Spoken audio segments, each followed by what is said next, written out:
मैंने आपसे कहा था कि फॉर्च्यूनर गाड़ियां 2 दाखिल हुई हैं अडियाला जेल में और उन गाड़ियों के अंदर जो लोग मौजूद थे वो बहुत सारे कागजात लेकर जेल के अंदर गए और उन लोगों ने कुछ घंटे गुजारे जेल के अंदर। फिर वो निकले और उनके निकलने से पहले दरवाजे भी खुल चुके थे, रास्ते क्लियर हो चुके थे और वो फिर गाड़ियां जो है फराटे भरती हुई स्पीड में वहाँ से निकल गई, क्योंकि पाकिस्तान की जो एस्टेब्लिशमेंट है वो हर हाल में इमरान खान को रिहा करना चाहती है।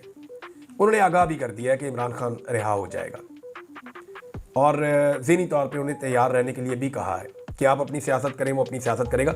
अब मसला सिर्फ ये है कि इमरान खान साहब को अपनी शराइत पे रिहा कैसे किया जाए।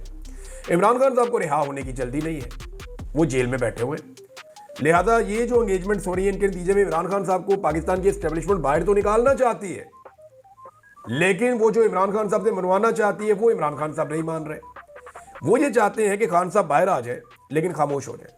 खान साहब ये कहते हैं कि मैंने ना तो हाउस अरेस्ट होना है, ना मैंने खामोश होने की गारंटी देनी है, मैंने अपना काम करना है, जो मेरा काम है वो मैं करता रहूंगा। तो खान साहब का काम क्या है, वो पॉलिटिशियन है, वो आगे पॉलिटिक्स करेंगे। ये जो जाली मैंडेट है इसके खिलाफ वो तहरीक चलाएंगे।